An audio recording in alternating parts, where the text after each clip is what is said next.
Hello again, everyone. Welcome to Washington Gun Law TV. I am Washington Gun Law President William Kirk. Thanks for joining us, coming to you from Washington's premier indoor shooting facility. Of course, that's Security Gun Club right here in Woodinville, Washington. Hey, Washington, we do need to talk. We need to talk about your magazine ban. Why is that? Well, it may be coming to an end soon. Don't believe me? Well, there is a huge court date coming up on March 11th.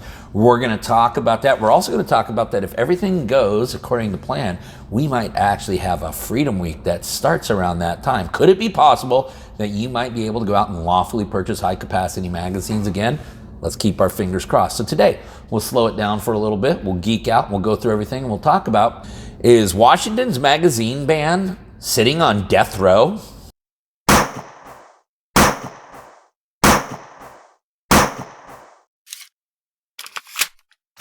Okay, hey, before we get going too far down the road we're going down, proud to announce that this video is being brought to you by our good friends at Gun Butter. That's right. Listen, the absolute best firearm lubricant in the market is made by the good folks at Gun Butter. Now, for those of you who are familiar with the area, you know we build a lot of airplanes, got a lot of geeks in the area, and hey, that's a good thing because these engineers who used to be in the aerospace industry developed this product with that in mind, and it has now translated into absolutely the best lubricant in the firearm market. It is designed to function at temperatures as high as 700 degrees, as temperatures as low as -70. It is odorless, it is non-toxic, it is biodegradable. The best part is, listen, these little needle nose applicators get everything exactly where you want to be. And when it's time to lubricate your long guns, your bolts and all that stuff, hey, check out this applicator here. It will work perfectly. And the best part is when it comes time to clean that firearm, all you got to do is wipe the gun butter away and all the gunk comes with it, lube it up, and you are ready to go. The best news of all of this is you can try this product right now for 10% off. All you need to do is go to gunbutter.com/shop/Washington Gun Law. And if you use the promo code WGL10, you will receive 10% off. For more information, visit my good friends at gunbutter.com. Okay, Washington, here's what we're talking about. We're talking about State of Washington versus Gator Guns, and then, of course, the countersuit of Gator Guns versus the State of Washington. As you may recall, Wally and all the good folks down there at Gator Guns, they were selling quite a few high-capacity magazines. The Attorney General busted them on that and decided that they were going to fine them an exorbitant amount of money.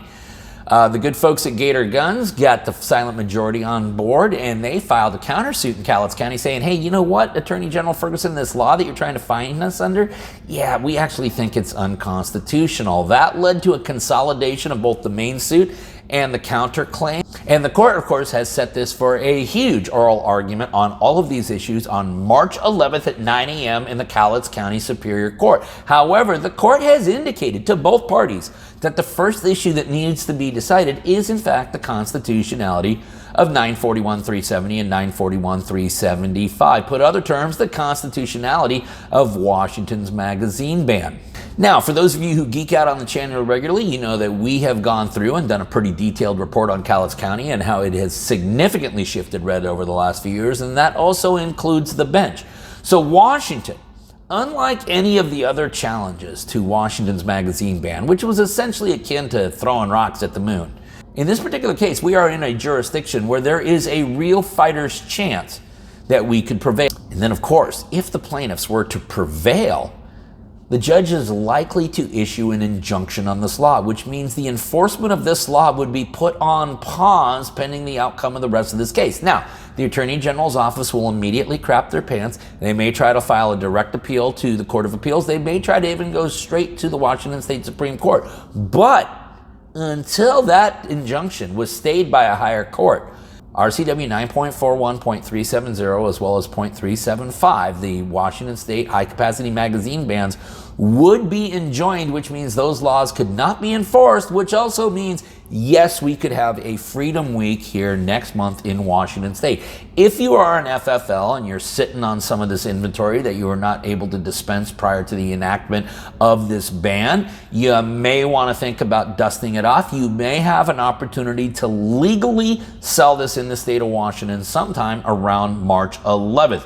Okay, the case once again is State of Washington versus Gator Guns. We will link up all the details down below so you can geek out on it for yourself. Remember, the hearing is going to be March 11th, 9 a.m. in Cowlitz County Superior Court. Yes, you are welcome to go down there. We will get a video done as soon as we know what happens. In the meantime, if If you got any other questions about this or anything else related to what's left of our Second Amendment rights, you guys should know how to get a hold of Washington gun law by now. If you don't, that's okay. That information is also down there in the description box. And then let's remember that part of being a lawful and responsible gun owner, like we talk about all the time here, is to know what the law is in every situation, how it applies to you in any instance that you may find yourself. Until next time, thanks for watching and stay safe.